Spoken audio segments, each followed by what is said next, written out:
सो hey everyone, इस video में हम कुछ काउंट के बेसिक फंक्शंस के बारे में डिस्कशन करेंगे। तो सबसे पहले देख लेते हैं काउंट के फंक्शन को, और उसके बाद हम देखेंगे काउंट ए के फंक्शन को, एंड उसके बाद देखेंगे काउंट ब्लैंक के फंक्शन को। तो सबसे पहले काउंट के फंक्शन की हम डेफिनेशन को समझ लेते हैं कि काउंट का फंक्शन का क्या काम होता है। जो काउंट का फंक्शन होता है वो सिर्फ और सिर्फ हमारे नंबर्स को काउंट करता है। अगर मैं इसके सिंटेक्स की बात करूँ तो यहाँ पे इसके सिंटेक्स यूज़ करने के लिए आपको माइक्रोसॉफ्ट एक्सेल के अंदर सबसे पहले इक्वल का साइन लगाना पड़ेगा, और उसके बाद काउंट का फंक्शन लिखने के बाद आपको ब्रैकेट ओपन करना होगा। ब्रैकेट ओपन करने के बाद आपको नंबर 1 सेलेक्ट करना है, उसके बाद कोमा दे के नंबर 2 सेलेक्ट करना है। आपको ध्यान रखिएगा, सिंटेक्स बहुत ज़्यादा ज़रूरी होता है एक्सेल के अंदर। किसी भी फंक्शन को अगर आप यूज़ करते हो तो आपको अगर किसी भी फंक्शन को अच्छे तरीके से यूज़ करना है तो उसका सिंटेक्स फॉलो करना बहुत ही ज़्यादा ज़रूरी है, अदरवाइज़ आपको काफ़ी तरीके के एरर्स देखने के लिए मिल सकते हैं। अगर मैं बात करता हूँ काउंट ए के फंक्शन की, यहाँ पे ए का मतलब होता है एवरीथिंग। तो काउंट का जो फंक्शन करता है, काउंट ए का जो फंक्शन काम करेगा वो सभी चीज़ों पे काउंट करेगा।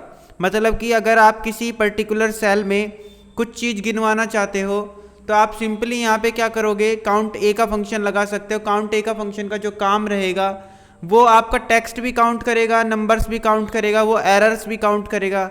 काउंट ए का जो फंक्शन होता है वो सभी चीज़ों को काउंट करता है, बस ब्लैंक सेल्स को छोड़ देता है। अगर मैं इसके सिंटेक्स की बात करूँ तो इसका सिंटेक्स भी बिल्कुल सेम है काउंट के फंक्शन की तरह।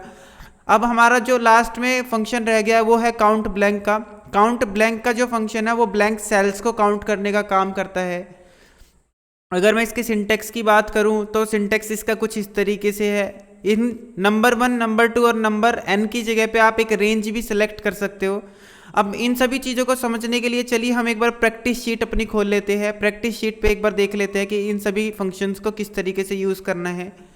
तो यहाँ पे हमें एक क्वेश्चन दिया गया है। क्वेश्चन में हमें रो डेटा दिया गया है। रो डेटा में आइटम 1, आइटम 2, आइटम 3 और आइटम 4 की कुछ कॉलम्स बना के दी गई है। यहाँ पे आइटम 1 से लेके आइटम 4 तक की जो फर्स्ट रो है हमारी, उसमें हमें ये पता लगाना है कितने नंबर सेल्स है हमारी, मतलब कि यहाँ पे कितने सेल्स ऐसे हैं जिनमें नंबर्स है।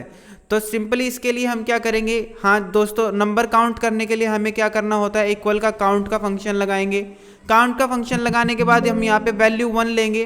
वैल्यू 1 के लिए हम सिंपल ऊपर चले जाते हैं। वैल्यू 1 हमारी यहाँ पे आइटम 1 है, उसके बाद कॉमा मैंने दिया, आइटम 2 मैंने इसको लिया, आइटम 3 मैंने यहाँ पे इसको ले लिया, आइटम 4 मैंने इसको ले लिया। मैं ब्रैकेट बंद करूँगा, एंटर जैसे ही प्रेस करूँगा हमारा यहाँ पे आंसर आ चुका है। लेकिन दोस्तों अगर जस्ट सपोज आपके पास आइटम 1 से लेके आइटम 4 है इस क्वेश्चन में, लेकिन फ्यूचर में अगर आप कहीं पे भी काम करते हो, कहीं जॉब करते हो, तो वहाँ पे आपको आइटम 1 से लेके आइटम 100 तक भी देखने के लिए मिल सकता है। तो उस कंडीशन में अगर आप एक एक करके सेलेक्ट करोगे तो आपके लिए ये प्रोसेस काफ़ी ज़्यादा लेंदी हो जाएगा। तो इसके लिए सिंपली हम क्या करेंगे, हमारा पहला नंबर कहाँ से स्टार्ट होता है, A6 से स्टार्ट होता है। मतलब A तो हमारी कॉलम है और 6 हमारी रो है। तो इस तरीके से हमारा सेल रेफरेंस बना। और मेरा जो लास्ट नंबर है वो कहाँ से लेके कहाँ तक है, ये मेरा जो है D और 6 तक है। तो मैंने सिंपल है यहाँ पे D6 लिख दूंगा, D5 लिखूंगा तो D6 लिखूंगा तो कुछ इस तरीके से हमारा ये जो है आंसर आ जाएगा। सिंपली मुझे इसके लिए क्या करना है, एंटर में प्रेस करूंगा और इस तरीके से मैं इसको ड्रैग कर दूंगा। यहाँ से शिफ्ट के जरिए मैंने इसको सेलेक्ट किया। शिफ्ट के बाद मैंने सेलेक्ट करने के बाद मैं सिंपली इसको क्या करूंगा, कंट्रोल D से ड्रैग कर दूंगा। तो आप देखेंगे हमारा आंसर यहाँ पे निकल चुका है। अब बात कर लेते हैं, अगर हम किसी पर्टिकुलर सेल के अंदर नंबर भी काउंट करना चाहते हैं, टेक्स्ट भी काउंट करना चाहते हैं, तो उसके लिए हम क्या यूज़ करेंगे। सिंपली हम यहाँ पे इक्वल का साइन लगाएंगे, काउंट ए का यूज़ करेंगे। काउंट ए का फंक्शन क्या करेगा, एवरीथिंग, सभी की सभी चीज़ों को काउंट करेगा। सिंपली मैं यहाँ जाऊँगा सेल रेफरेंस लेके और शिफ्ट की मदद से मैं इसको पूरे को सेलेक्ट कर लूँगा। शिफ्ट दबा के ब्रैकेट ओपन क्लोज करूँगा और उसके बाद मैं सिंपली इसको शिफ्ट दबा के नीचे जाऊंगा और ड्रैग इसको कर दूंगा कंट्रोल D की सहायता से। अब यहाँ पे एक क्वेश्चन दे रखा है, हमें काउंट ब्लैंक करना है, हमें ब्लैंक सेल्स को काउंट करना है। तो सिंपली इसके लिए मैं क्या करूँगा, इक्वल का साइन लगाऊंगा, काउंट ब्लैंक का यूज़ करूँगा। काउंट ब्लैंक का यूज़ करने के बाद मैं यहाँ पे सेल रेफरेंस लूँगा। अगेन मैं ब्रैकेट बंद करूँगा एंटर दबाऊंगा तो आप देखेंगे यहाँ पे हमारा आंसर निकल चुका है। कंट्रोल डी से इसको मैं ड्रैग कर दूंगा। आप देखेंगे थर्ड रो में हमारी 2 सेल्स एम्प्टी है, इसी वजह से इसने यहाँ पे आंसर 2 दिया है।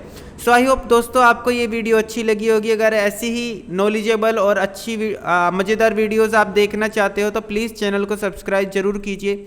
आपके लिए वो एक सब्सक्राइब जरूर हो सकता है, but that is a motivation for me. मैं आपके लिए ऐसी ही मज़ेदार वीडियोज़ लाता रहूँगा। Thank you for watching.